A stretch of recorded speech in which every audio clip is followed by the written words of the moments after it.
Thank you. Thank you very much. First question, can you hear me? Right to the back can hear me, yeah? Yeah, if anyone stops hearing me, just stick your hand up and let me know. Fantastic place. First one I've done in a pub. Brilliant. Good, love to see so many of you. Thank you for coming out. I'm going to cover 180 million years in about 40 minutes, which is a bit crazy based on my book, which you can see here, which came out 2.5 weeks ago. The book isn't all historical narrative. There are a lot of chapters on social and cultural themes, like how the North-South language divide developed, or the rivalries between different parts of the North, prominent northern women and writers and artists and musicians, and how the musical and the leisure industries grew and stuff like that. But tonight, I'm going to stick to the main narrative with a few references to how Wigan and this part of the world fits into that. In the past, historians have tended to write off the North before the Industrial Revolution as a barren, uncivilized place. And the Industrial Revolution was certainly important. It's viewed by economic historians as probably the key event in human history. But there's far more to the North story.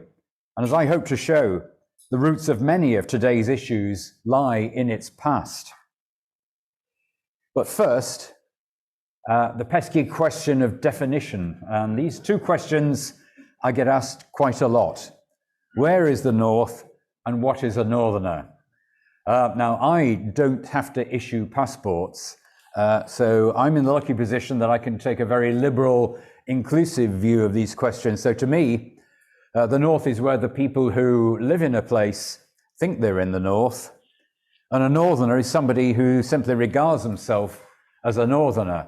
Can be born here, can be an adoptive Northerner, can be somebody born here who lives a long way away, all sorts of people. We don't know exactly who the first Northerner was. Almost certainly a member of a hunting group of an early human species, taking advantage of a warmer interlude during the last ice age to range north in search of food at least 500,000 years ago. And Britain was at the edge of their range. They would have come across Doggerland, that was then a land bridge between Britain and Europe, now under the North Sea as the Dogger Bank. And there were at least 10 separate waves of occupation of Britain. The climate fluctuated between Mediterranean conditions and long stages of cold, with ice sheets up to 3 miles thick as far south as the Thames Valley. Much earlier than that, there were dinosaurs. We don't know exactly who the first human was, but we do have a name for the North's, indeed Britain's, first identifiable sauropod dinosaur. And he's nicknamed Alan. He lived 176 million years ago in what is now Yorkshire, and which at the time was south of the equator. His fossil vertebra was identified in 2015, having been found on a beach near Whitby after it fell from a cliff face. He's in the Yorkshire Museum in York, and he's named after Alan Gurr, an amateur geologist who found him. The earliest evidence of people appears indirect. Whoops, here we go.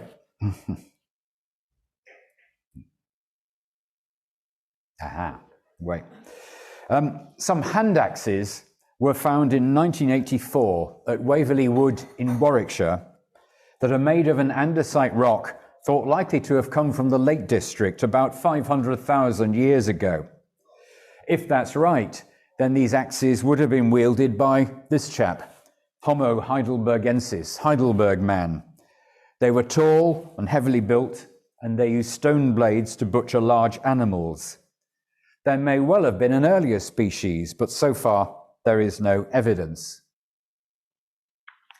And the earliest settlement in the North that I'm aware of is Star Car near Scarborough, sometimes described as Britain's oldest house, dating from about 9000 BC or BCE. It may have been used as a hunting camp. The first northerner we can identify was Cartimandua, queen of the Brigantes at the time of the Roman conquest. Her territory covered Yorkshire along with much of Lancashire, Northumberland and Durham.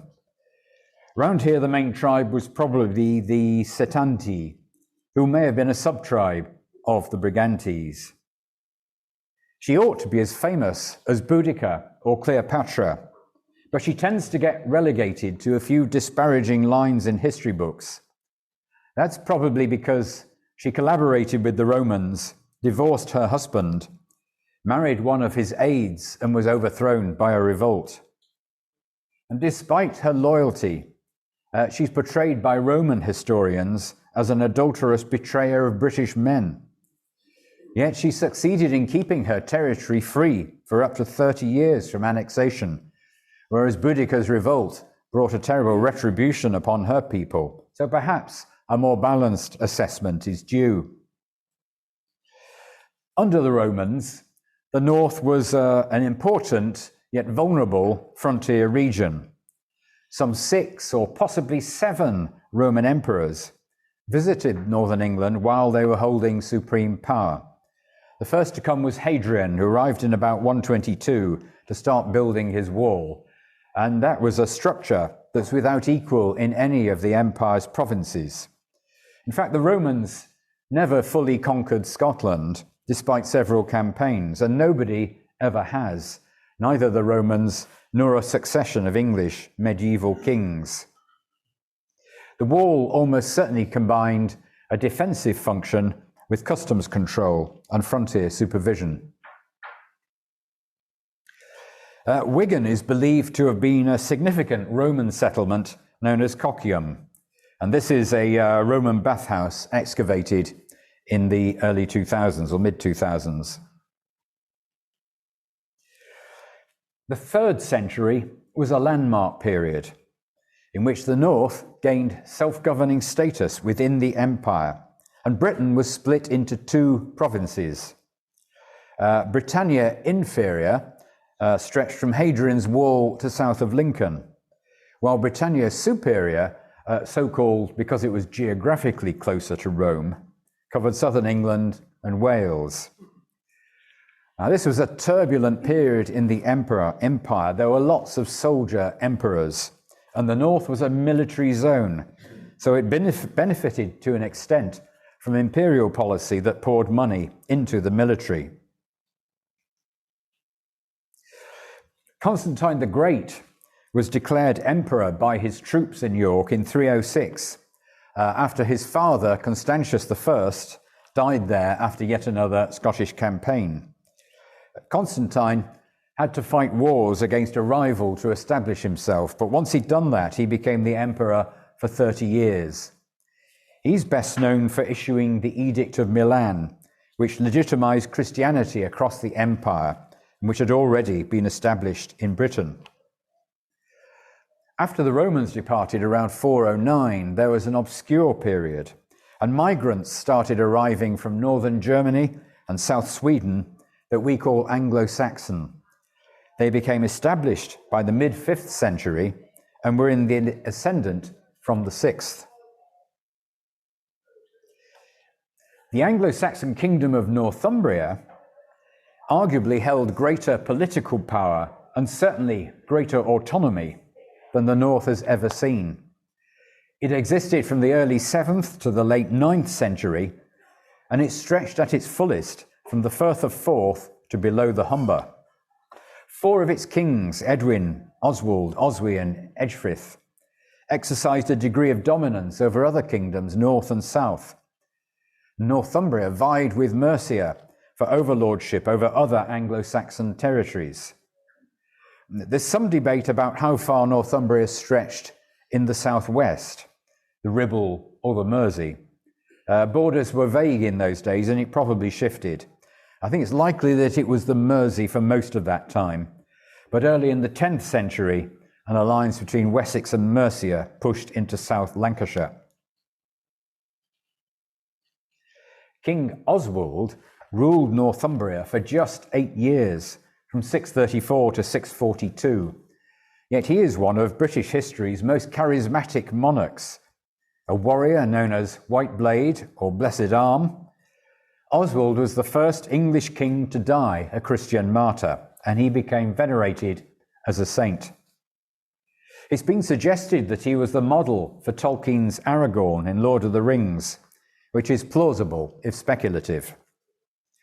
He was brought up on Iona, and he promoted the Irish form of Christianity. He invited Bishop Aidan from Iona to establish a community of monks on Lindisfarne. And when Oswald died in battle against Mercia, his cult spread across Europe and lasted for centuries. His relics were in huge demand. His head is in Durham Cathedral, but at least 4 other medieval churches claim to possess it. Northumbria transformed itself in little more than a century from a pagan, illiterate society into Northern Europe's leading intellectual, Christian and artistic centre. Its golden age produced scholars such as Bede and Alcuin, illuminated manuscripts such as the Lindisfarne Gospels. It sent missionaries to the pagans of Germany and representatives to the court of Charlemagne, and it assembled some of Europe's finest libraries. But Northumbria didn't endure. Like other Anglo-Saxon kingdoms, its organization was unstable. It relied on conquest and winning tribute from other kingdoms so the king could reward his followers. Instability increased in the 8th century. Rivalry for the crown grew, and kings didn't last long. And the monarchy weakened itself by giving away land in perpetuity to create monasteries. In 793 came the famous Viking raid on Lindisfarne, generally regarded as the start of the Viking Age in Britain. By 867, the great Danish army had seized control of York, thus dividing Northumbria and in effect ending its independent existence. Eventually, Northumbria was to be absorbed into the new kingdom of England. Had Northumbria survived, then Northern England might today have been at the centre of a northern-focused Britain instead of a region of one governed from the south. The Vikings came first to plunder and then to conquer and to settle. The raids must have been terrifying, but these were peoples of similar ethnic and cultural origin. The Scandinavians became Christianized and integrated with local populations. Towns and trade developed, notably at York. And we see the legacy today in place names and above all in the English language.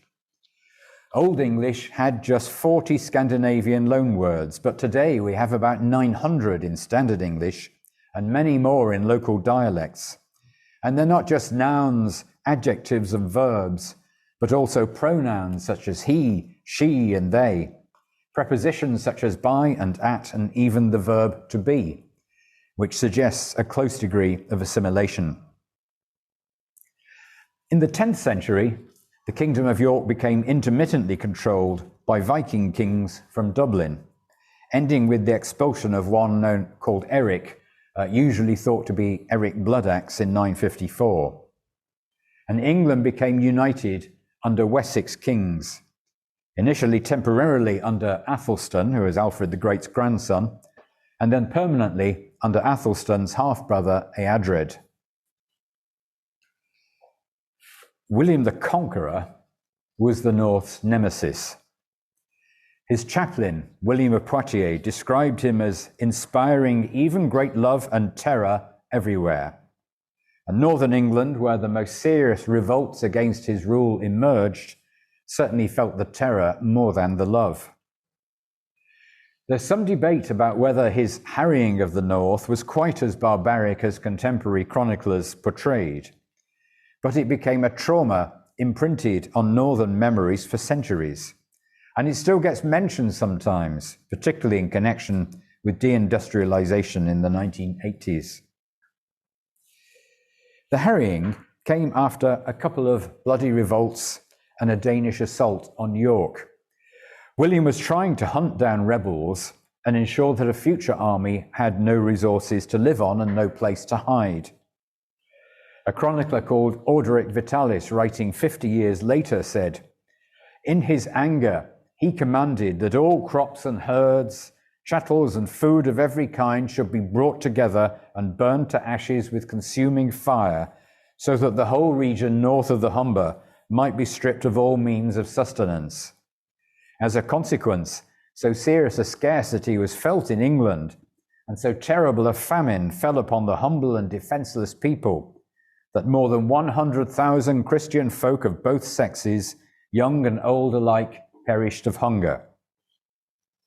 It affected Yorkshire mainly, but also parts of Durham, Cheshire, Shropshire, and Staffordshire, less so Lancashire. Some historians argue that these accounts are exaggerated. After all, a scorched earth strategy was common in medieval warfare. But I would suggest that the combined evidence of the chronicles, a big fall in land values, and a huge drop in population suggests there was significant devastation. As far away as Evesham Abbey in Worcestershire, one chronicler reported that starving refugees arrived in search of food and died from eating too ravenously. The main story of the Middle Ages for the North was 600 years of border warfare between England and Scotland. And in fact, the border counties have spent more than half the past 2,000 years intermittently being fought over, if you include the Roman era. And it's profoundly influenced both nations. Fighting was brutal. Homes and towns were sacked and burned. And amid the wars, the exploits of border reivers encompass cattle thieving, feuding, murder, arson, and pillaging. Reiving, in fact, had ancient origins, and you see it in other pastoral societies. And in some ways, it was a functioning economic system for regulating the possession of livestock. But the dislocation of the Anglo-Scottish wars, combined with the remoteness of central governments, created the conditions for crime to flourish, particularly in the 15th and 16th centuries. But the border wars weren't everything that was happening in the north. The 12th and 13th centuries brought economic development and quite rapid population growth, especially east of the Pennines, and we saw the start of the woolen industry, and the creation of monasteries such as Rievaulx here and Fountains. Wigan was incorporated as a borough in 1246, after a charter was issued by King Henry III, and later it was granted another charter allowing the lord of the manor to hold a market every Monday and 2 annual fairs. By the end of the Middle Ages, it was one of 4 boroughs in Lancashire. The 14th and 15th centuries were a high point for the north, or at least for the noble families and those who served them. They supplied the manpower for wars against both Scotland and France, which brought opportunities for profit and political influence. So the Percys of Northumberland and the Nevilles of Durham and Yorkshire became wealthy and powerful.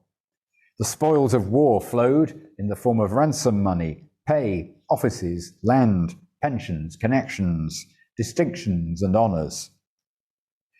The monarchy, however, became weakened by the cost of the 100 Years' War against France, which was an underlying cause of the Wars of the Roses. Now, these were, of course, not a conflict between Lancashire and Yorkshire, but between rival branches of the Plantagenets, and there were strong, if complicated, north-south divisions. There were 2 main phases. In the first, from the 1450s to about 1471, the North and Midlands were predominantly Lancastrian, though loyalties were mixed. In the second, in the 1480s, Richard III, the third and last Yorkist king, seized power from a Yorkshire base where he had built up support as his brother Edward IV's chief lieutenant. Richard's short and controversial reign was seen in the south as a northern tyranny. He gave lands and offices to northerners, but he was defeated and killed at Bosworth Field because two key northerners, Thomas Lord Stanley of Lancashire and his brother William, deserted him. And some of the main battles happened in the north. At Towton near Tadcaster in 1461, pictured here, Edward IV won a crushing victory, and it was one of the bloodiest battles ever fought on English soil.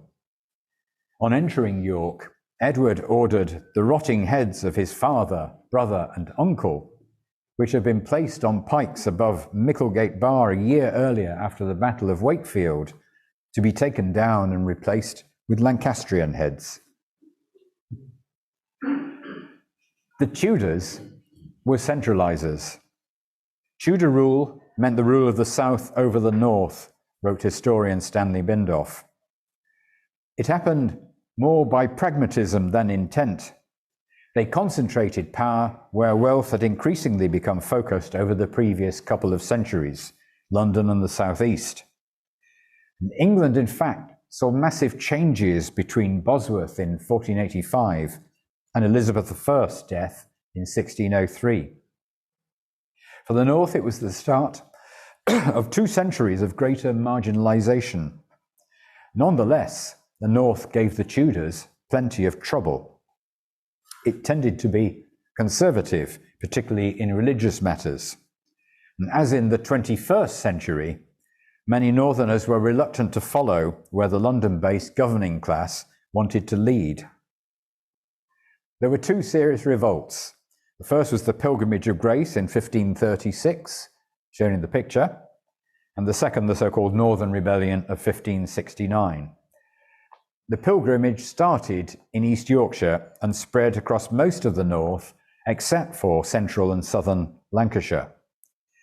It involved 30,000 rebels, making it the largest popular revolt in English history, but it didn't end in fighting. It was sparked by religious, social, and economic grievances, including Henry VIII's dissolution of the monasteries.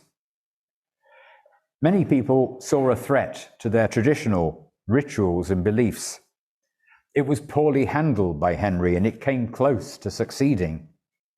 Eventually, he outmaneuvered the rebels, first by prevaricating in the face of their demands, and then by finding a pretext to execute the leaders. Their defeat made the English Reformation possible. The later revolt started in County Durham and was less extensive. Catholic Lancashire, perhaps surprisingly, was not in the forefront of these revolts. At the time, it was poor and sparsely populated, and the revolts were not in the political interest of the Stanleys, the Earls of Derby. Henry gave the Earl of Derby authority over much of Lancashire, Cheshire, and North Wales. And the failure of these 2 revolts ultimately strengthened the Tudor state. And to cap it all, the Union of Crowns in 1603 meant the end of the North's border defence role. The 17th century civil wars brought conflict, plague, disruption to trade, and the plundering of homes and farms. The geography bore some similarities to that of the 2016 EU referendum, although the latter was admittedly less deadly. Royalist support was strongest in socially conservative northern and western England, similar to that for Brexit, while Parliament drew its main support from London, the southeast, and the cities. I mean, the parallels are far from exact, and the issues are different, but the patterns suggest that England's economic and cultural divide has some recurring features. The first attested casualty was a northerner. Richard Parzival, a linen weaver, was killed in a skirmish with royalists in East Manchester in July 1642. The North didn't drive the politics of the war, but a lot of the battles happened here. Notably Marston Moor near York in the picture, where the Northern Royalist army was destroyed. Wigan was royalist, but it changed hands a couple of times. Oliver Cromwell called it a great and poor town and very malignant. In 1651, the Royalists lost the brutal Battle of Wigan Lane with heavy casualties. And for the North, the Civil War didn't end conflicts. There were Jacobite risings in 1715 and 1745, in which armies invaded via the northwest. The 1715 invasion ended at Preston. In 1745, Prince Charles Stuart arrived at Manchester, where the locals cannily made a big show of enthusiasm for him, but failed to sign up for his army in anything like the numbers he had expected. He turned back at Derby, fearing that 3 large Hanoverian armies were approaching, and he got less of a welcome on his way back. The Industrial Revolution from about 1760 was transformative and yet at the same time horrific. Suddenly, a region that had frequently been written off as backward was starring in the key global event, allowing populations to grow and living standards to rise eventually, without a Malthusian check from disease and famine. But it also brought wrenching social change. Conditions in the cities were gruesome, though they were also bad in the rural areas left behind. And the North became Britain's engine of growth for at least 100, maybe 150 years. It drew in migrants, primarily from Ireland, but also from Scotland, Wales, the Midlands, and other parts of England. Debate has raged for decades about why the Industrial Revolution happened in Britain. The Victorians like to attribute it to the genius of British inventors, of which the North had many, notably Richard Arkwright here, who invented the water frame for cotton spinning and also played a crucial part in creating and spreading the factory system. More modern theories for why it all happened in Britain include the country having higher wages relative to other countries and thus capital investment being attractive, or the way the Enlightenment played out here, or the adoption of economically liberal policies after the 1688 Protestant Revolution. It's easier, in a way, to say why the North was important. It had rivers to provide water power, coal for steam engines. It was connected to Liverpool, giving access to slave-grown cotton. It had soft water and a damp atmosphere ideal for spinning fine cotton and wool. It had easy access to sources of iron and chemicals. And importantly too, I think, it had a pre-existing cottage textile industry, including handloom weaving around here. Across the North, industries fed off each other. So steam power was in demand to drive textile machinery. Steam power and coal made the railways possible. Textile machinery needed iron and steel, which boosted Sheffield, while high-quality steel fed shipyards in Tyneside, Barrow, and Liverpool. And there was a huge shift in economic geography. In 1693, Lancashire was the 35th wealthiest of England's 39 counties by tax data. By 1843, it was second, and Durham, Cheshire, and Yorkshire had also moved up. The period from 1790 to 1850 was turbulent. There was explosive population growth, the Napoleonic Wars and their aftermath. There were food shortages caused by climatic disruption after a volcano called Mount Tambora erupted in Indonesia in 1815, spilling an ash cloud that spread right across the world and caused what was known as the year without a summer across Europe in 1816. There were all the stresses of urbanization and industrialization. There was typhus and cholera. It wasn't just the North. The rural South saw the so-called swing riots in 1830 against wage cuts, church tithes, and mechanization. The North faced workers being displaced from their old livelihoods by factories, harsh turns of the trade cycle, and a lack of democratic representation. There was Luddite machine breaking, the Peterloo massacre in the picture, the working class Chartist reform movement. And slightly differently, there was a successful employer-led campaign to abolish the corn laws which were keeping the price of bread high. All these movements were not always coherent, which is understandable given the uncertainty. No one at the time knew whether all these changes were going to lead to prosperity or starvation. Wigan saw a rapid rise in population during the Industrial Revolution and became a major cotton mill town and a coal mining district. By 1854, there were reckoned to be 54 collieries in and around the town, about a sixth of all the collieries in Lancashire. Its status as a centre for coal production, engineering and textiles led to the building of the Douglas Navigation Canal and later the Leeds and Liverpool Canal. And in the 1830s, Wigan became one of the first towns in Britain to be served by a railway, with connections to Preston and the Liverpool to Manchester Railway. A big feature of the 19th century was immigration, notably from Ireland after the famine in the 1840s. And across the north, the Irish were the largest migrant group until the post-1945 wave from the Caribbean, India and Pakistan. There was an anti-Irish backlash. They were routinely portrayed as stupid, drunk, violent, and content to live in squalor.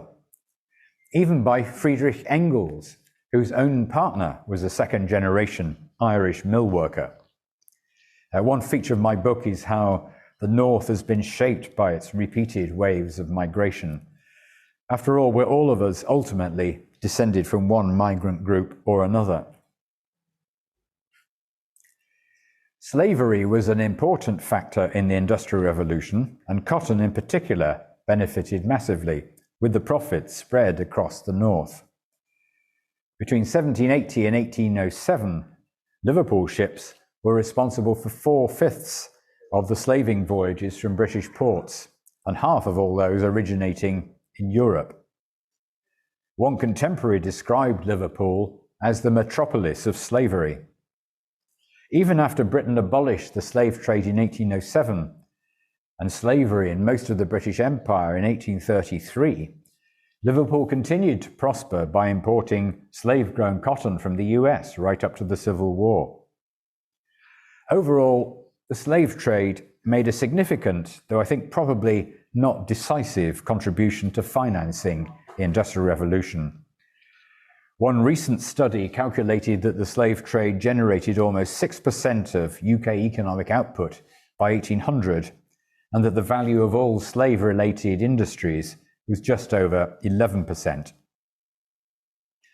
In the 1860s, Lancashire became badly affected by the cotton famine, partly caused by overcapacity and partly by the American Civil War, which brought a blockade of southern cotton, and there was much hardship. In the first 2 years, there was a tendency in Britain, including in Lancashire, to support the South. Mill workers formed pro-Confederate clubs and saw the South as a land where white working-class men were given opportunities denied to them in Britain. But opinion shifted markedly after President Lincoln issued the Emancipation Proclamation, which redefined his war aim as the abolition of slavery.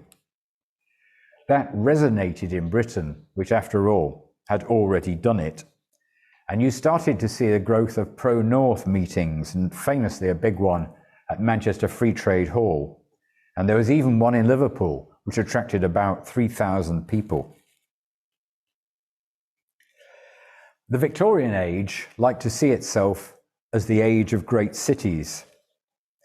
In 1800, there were no cities or towns in England and Wales outside London with a population of 100,000 or more. But by 1891, there were 23. And the merchants and manufacturers who built these cities aimed to marry commerce with culture and civilization, though they were also slow to tackle the squalor that accompanied urbanization. Leeds Town Hall here, completed in 1858, almost bankrupted the city, but it became a model for civic buildings in other parts of Britain and the Empire. It's sometimes said that it was built on such a grandiose scale, partly to outdo Bradford, which had just built St George's Hall. In the Victorian era, despite its penchant for confining women to the home, more women started to achieve public prominence, and many were Northerners, including writers such as the Brontes and Elizabeth Gaskell, social reformers such as Josephine Butler here from Northumberland, and women's suffrage campaigners such as Lydia Becker from Manchester and Emily Davis from Gateshead. Josephine Butler was arguably the most effective campaigner for women's rights of her time. She succeeded in ending coverture, whereby a woman's legal rights were subsumed by her husband's on marriage, and she campaigned against and managed to criminalize child prostitution and human trafficking. Life remained tough, but real incomes rose in the second half of the 19th century, and people started to get a bit of leisure time. That led to the growth of popular entertainment in the form of music halls, variety theatres, shopping, and excursions. We saw the creation of parks and libraries and museums. Wigan was the birthplace of the 8 Lancashire Lads, a dancing troupe that gave the young Charlie Chaplin his professional debut. The North led the world in creating professional spectator sports, notably football and rugby league, and to some extent cricket.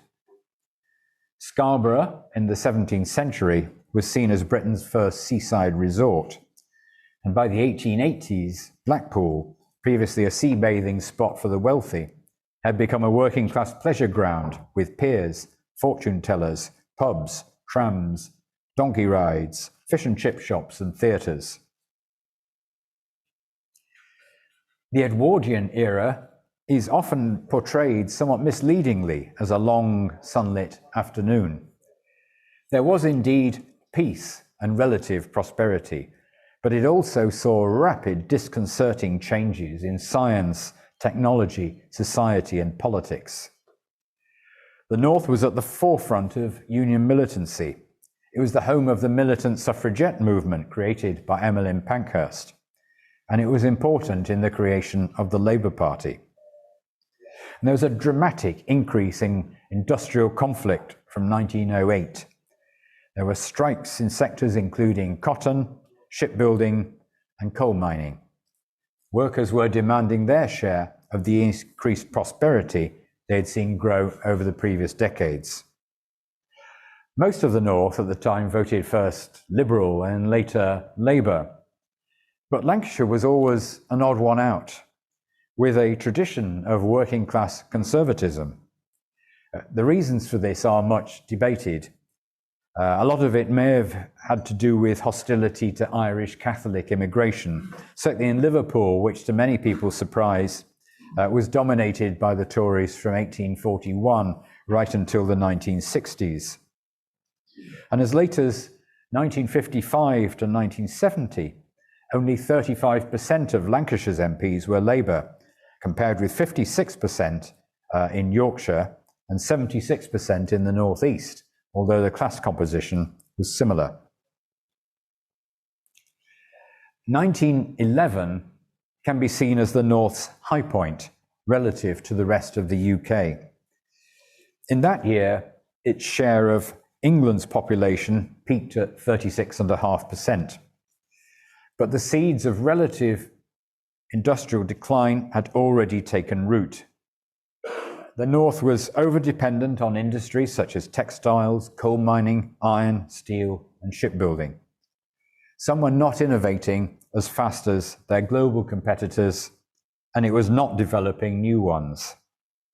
Since then, the North's share of England's population has slipped to 27.5%, and its share of Britain's economic output has shrunk from 30% just after the First World War to about 20% today.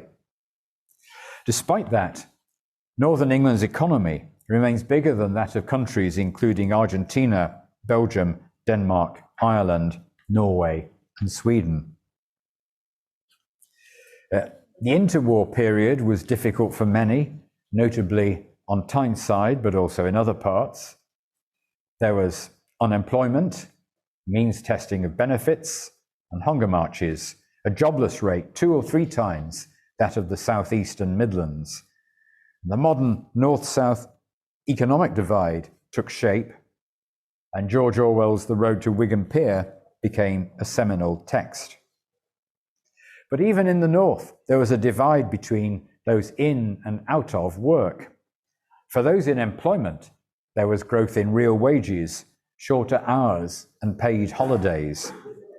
White-collar and middle-class occupations expanded. The consumer economy grew. There were new suburbs created. The film industry provided cheap entertainment for the masses.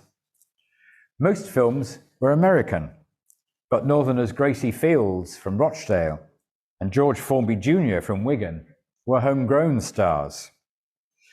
Gracie Fields landed a lucrative Hollywood deal, yet she insisted that the 4 pictures be filmed in Britain. And when she became ill with cervical cancer in 1939, she received 600,000 cards and letters from well-wishers. The Second World War meant that the North's factories, steelworks, shipyards, and coal mines were for a time important again. Liverpool was the most heavily bombed northern city. Hull was also bombed repeatedly, while Manchester and Sheffield suffered raids that caused extensive damage.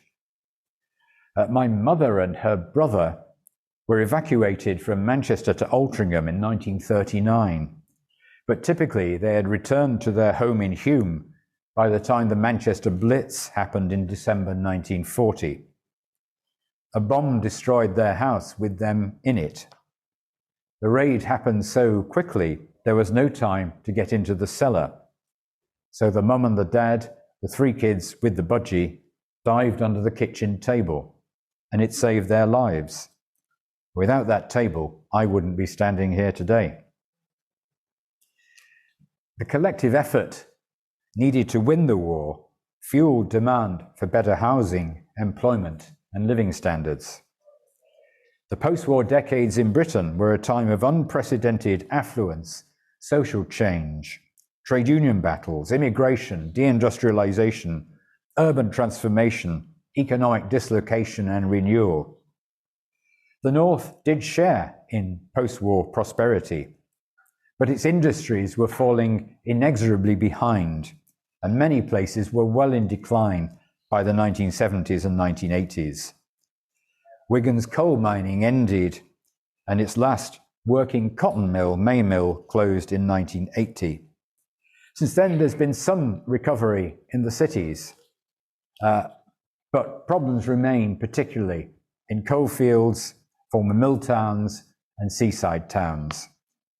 Successive governments have tried to address these, but they've not always learned from the experience of their predecessors. But it wasn't all bad news in the post-war period.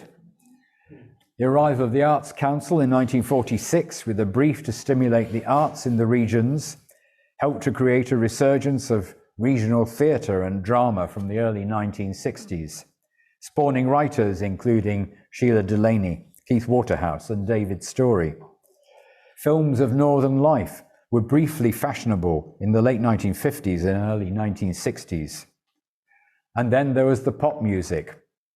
In the early 60s, there was the Mersey Beat, notably the Beatles, but also Jerry and the Pacemakers, the Searchers, and Cilla Black.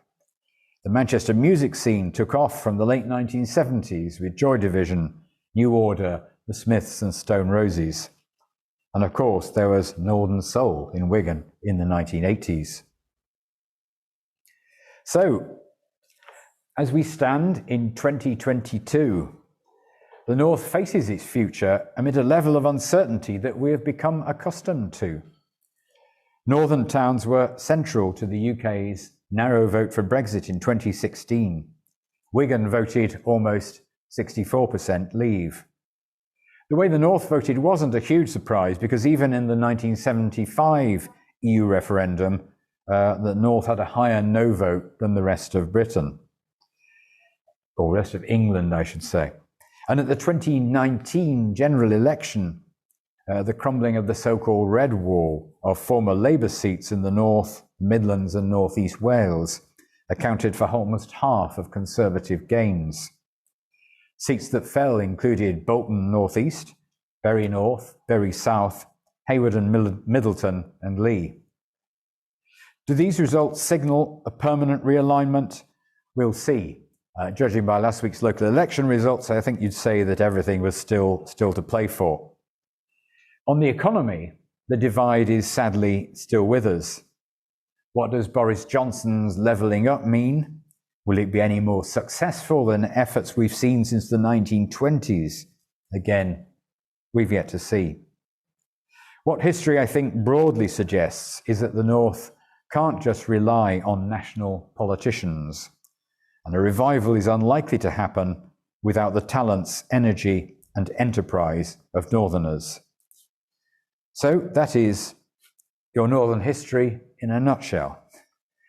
It may be all you want to know. There is, of course, though, more detail in my book. I've got a few with me. If anyone wants to buy one tonight, I can do them for £18, which is £2 off the cover price, and I'm happy to sign them. I've got change, but it has to be cash. Anyway, you've been a lovely audience, so thank you so much for listening to me. I'll be able to answer any questions you would like.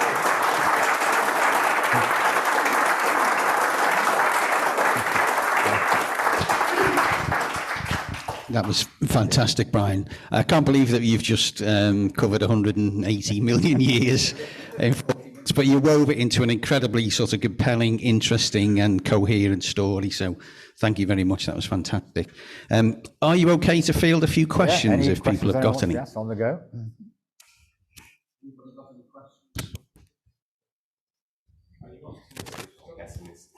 Am I optimistic or pessimistic? I like to try to be optimistic. If you look at the pattern of the past century, you've got to be realistic, though, certainly in terms of the economic divide. What's tended to happen is you've had just endless chopping and changing of schemes when governments have changed. And sometimes when prime ministers of the same government have changed. So even under the present government, we've had David Cameron's rebalancing, remember that? We've had the Northern Powerhouse. It had a bit more substance to it than some of them do, but they don't talk about it anymore. And now we have levelling up, and we're not quite sure what that means, and even though there's been a white paper on it. So you've got to be a bit cautious. But some things have improved. In the 1980s, the cities were in a dire state, and I wouldn't have predicted the extent of the recovery we've seen in some of the big cities. It's incomplete. There's still much deprivation, and there are lots of areas that need to recover, and they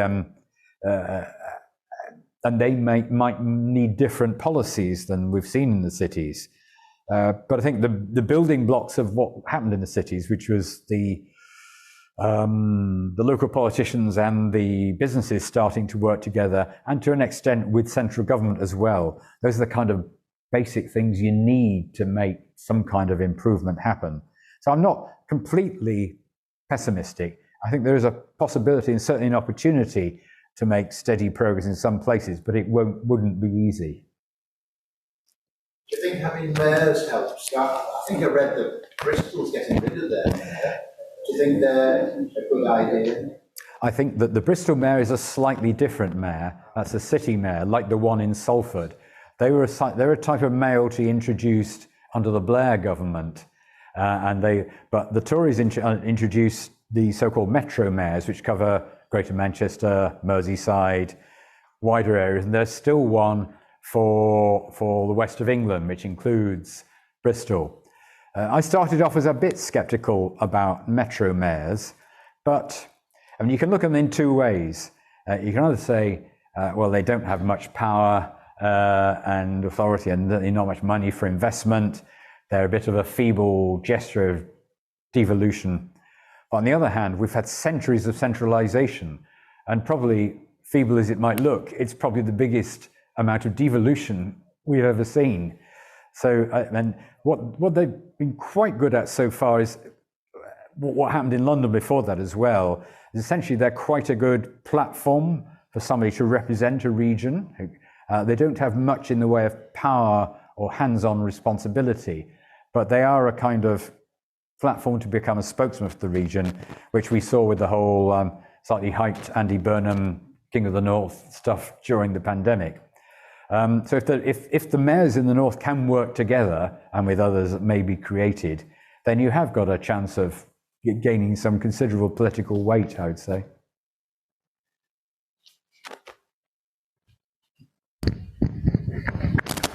Do you think the Danelaw and the occupation of the North of that great swathe of England, with the Vikings, has actually had an influence on the characteristics of Northern man and woman? Characteristics. We always get to that one sooner or later. It certainly had an effect on the language. A lot of the way Northerners speak, I think, comes from that period. One thing I don't do in the book is try to define personal characteristics of Northerners. Not because I don't think it's possible, but there have been an awful lot of stereotypes created by both sides. Often Northerners like themselves to play up stereotypes. I'm going to read you a little list of, it doesn't quite answer your question actually, but I'm going to read you a little list that came not from my book, but from a book by somebody called Dave Russell called Looking North, about Northern culture in the early 2000s. And he listed Northern characteristics as seen by Northerners against the same list as seen by other people, notably Southerners. The Northern list read independent, blunt, straight-talking, hard-working, physically tough, competitive, practical and productive, careful with money, friendly and hospitable, proud of roots and identity, meritocratic and egalitarian, knowledgeable and holding strong views, humorous and witty. And the same list from another perspective read truculent, carrying chip on shoulder, rude, lacking social graces, hardworking, over-competitive, ungentlemanly, Philistine, unpolished, albeit highly musical, mean, homely, parochial, working class, prejudiced, biased, humorous, if crude. Now, obviously those are two sides of the same coin, but I also think they are, they're also stereotypes. I don't much like generalizing about the characteristics of very large groups of people who are all individuals. But to answer your question, I think, some of it will have been forged in that period.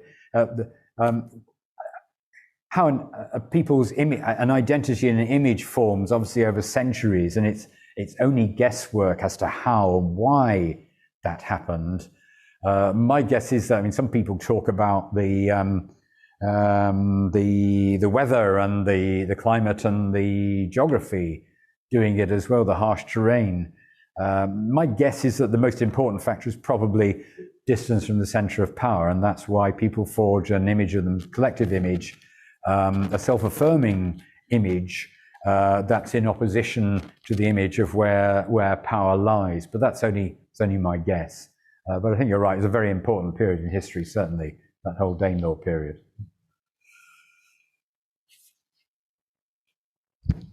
Yeah, go. You cover in your book anything about language differences among the short area? Yeah, I do a whole chapter on how all that came about. It was so I actually did English at university, so it's like going back for me to way back then, and it was real fun to do. And people have been trying to the kind of educated elite have been trying to standardize English for centuries, and written English became largely standardized by the end of the Middle Ages. But attempts to standardize spoken English have never really wholly worked. So throughout the 20th century, the biggest effort was common usage or Queen's English, BBC English, whatever you want to call it. And it kind of never really stuck in it, and it was fragmenting from the moment it started, really. And by the 60s, it was going out of fashion. And nowadays, people, linguists tend to talk about regional standards rather than one common standard. But to some extent as well, probably globalization and the internet are evening things out, and accents are probably a bit less strong than they used to be. Though I'd be pretty surprised to see, after all these centuries, to see them disappear completely. Talk about education. Here, there's no separate chapter on education, but it comes up quite a few times. Yeah, you got anything specific in mind about it? Well, the bonus of it for many years. I was a teacher in Women in the 60s. Mm-hmm. Yeah. It's probably had an effect. I talk about education quite a bit in the context of the immediate post-war period and Ellen Wilkinson and the implementation of the 1944 Education Act. I learned lots of fun things in doing this book. I never knew that comprehensive schools were first known as multilateral schools, and the first one apparently was in Windermere, which in the 1940s. But I haven't closely studied the quality of education as it developed over the years. That'd be quite a good thing to look at. Perhaps the next book I might look in a bit more depth into it. That's a good question, that. Yeah, go ahead. You mentioned the road to Olympia. I think it hundreds of the North in general. It's certainly cemented the image very vividly, and it's obviously a huge oversimplification of the North. The book is quite an odd book. I found the first half is brilliant descriptions of Wigan at the time. The whole tripe shop stuff was fantastic, and the second half is a kind of essay on political philosophy. So it's a slightly odd book, but it has. I think it probably has had a profound effect, and it probably certainly. Wigan, I'm aware, you'll know more about it than I do, obviously. Wigan's always had this dilemma of how far to play upon the heritage of the fame of that book and the whole Wigan Pier stuff, and how much to try to forget about it and bury it into the deep past. You've seen warehousing as an industry into what industries were, because that's the employment, isn't it? Yeah, it's a mixed thing. I mean, it's better to have some employment. Most of it's not such great employment as manufacturing was before that. So I would hope that the North can develop some industries. The green industries are the big hopes too. So that it gets a variety, and it's not all big warehouses and internet distribution. That's a poor outcome for the North if that's all it can produce. I mean, it's better than nothing, and it's in some ways some employment is better than other employment. But it'd be a shame if that was all the North became seen for. It's a hard one. Even York, which everyone thinks looks very prosperous place. It is in many ways very prosperous. Has had quite a big economic decline in the last few years because it swapped manufacturing employment for tourist employment. So you go there and you see lots of happy people, but actually it's lower wage, lower productivity than it was getting when it had Rowntrees and other things 30, 40 years ago. So there's still a lot of work, I think, to be done on the employment front. Yeah, back. I thought during your talk, I thought a really interesting thing to me, or the most interesting thing, was how you spoke about at the time of the Industrial Revolution, the actual place in terms of the climate, the accessibility to ports, etc., maybe a good place to be. Whereas today we're in the fourth industrial revolution, or whatever, however they choose to talk about it. And none of those things are appropriate for an internet robotic AI-based kind of future. So what is it going to be? And I don't know whether your book alludes to this work, because I think what you just mentioned about all of these things look like a much greener, more sustainable kind of way, which is slightly away from the we work hard and we get down and maybe it's a very different kind of way of looking at the land we live on. Yeah, I've got to do a bit more work on this. I've committed myself to talk in the Manchester Histories Festival next month, which is on the theme of the history of climate change. So, and in fact, the North, it saw this extraordinary reversal. The geographical factors which have been an impediment for centuries. Historians sometimes talk about a Jurassic divide in England. There's a ridge of Jurassic limestone that stretches from Dorset up to Yorkshire. Northwest of it, you tend to get a highland zone, harder rocks, thinner soils, suitable for raising sheep. A lot of isolated farms, hamlets, the like. South and east of it, you tended to get richer farmland, villages formed earlier, generally richer. It's an oversimplification because you've got arable areas like the Northumberland Plain and the Vale of York.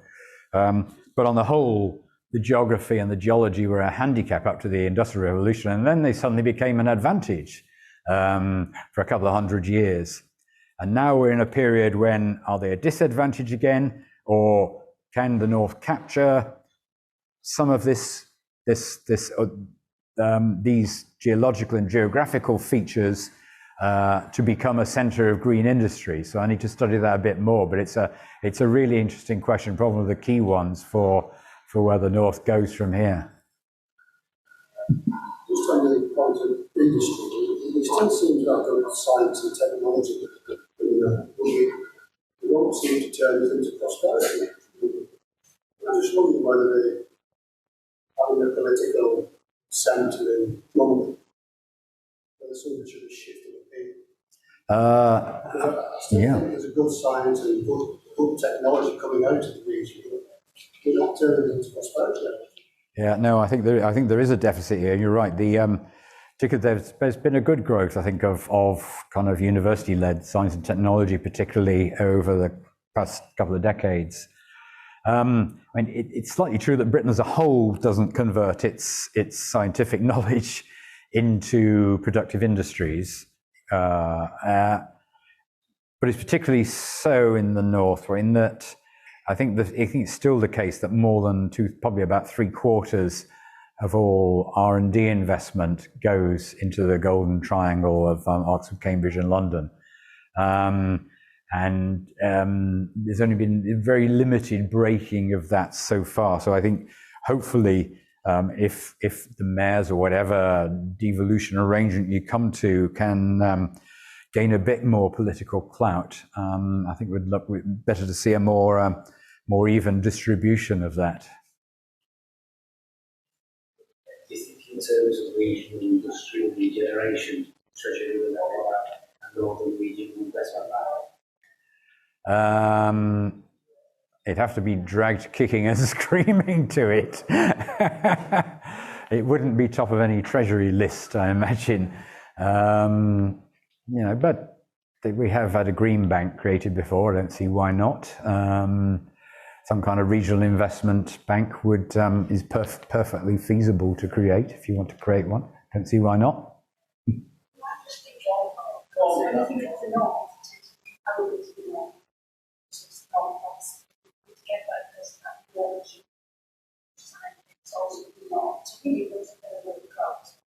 I'm just thinking that it's constantly just that we can't even get one east to west. We can trace London to we can't cancelled on that. Well, they've Not going to work together as a cross the future. Yeah, well, they've cancelled the Leeds. They've cancelled the Leeds leg of HS2, as well as scaling back the Northern Powerhouse Rail. Where I live in Saddleworth, absolutely nobody in the community that I can see seems to have latched on to the fact that the much cut down Northern Powerhouse Rail is supposedly from Warrington to Marsden. Well, it's got to go through our valley. There's nowhere else it can go. There used to be, when there was an old loop, there was a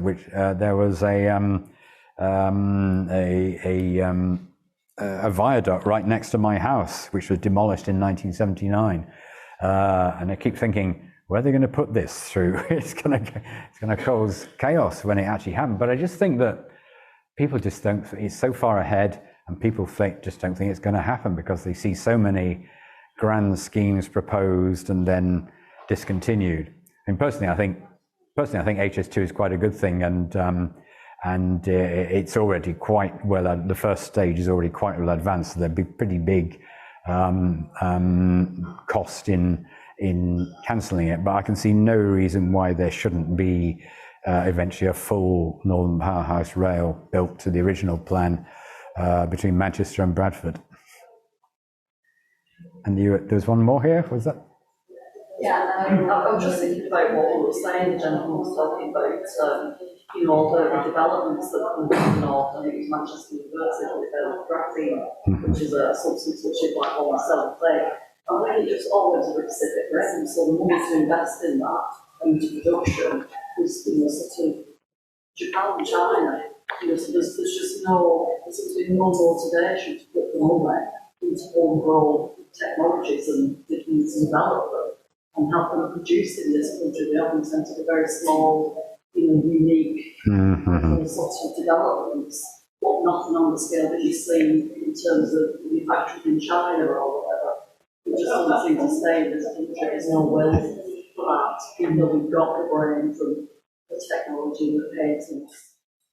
Yeah, no, I think that's true. Then, mind you, again, if we're going back to an era of big wars again, globalization kind of works until you have wars, and then it suddenly doesn't work. So who knows? You might get a bit more of it happening more locally. In a bit of a what if Scotland was to become independent, what repercussions would that have for the north of England? Would they suddenly, would London give a bit more life to the north? Blimey. The question was, if Scotland became independent, how would that change things, and would London give a bit more love to the north? I mean, hopefully it wouldn't be returned to the past, but cross-border issues would be, the transport issues, investment two sides of the border, tariffs and everything would become big issues. So inevitably there'd have to be some attention. There'd be quite a big focus on the north because it would be physically abutting an independent Scotland. I would have thought it would affect the politics of the north quite a bit as well, but I wouldn't like to predict exactly how. I think we're maybe... Any more questions? No? Can I just say thank you again, Brian? He's probably too modest to say it. Thank you.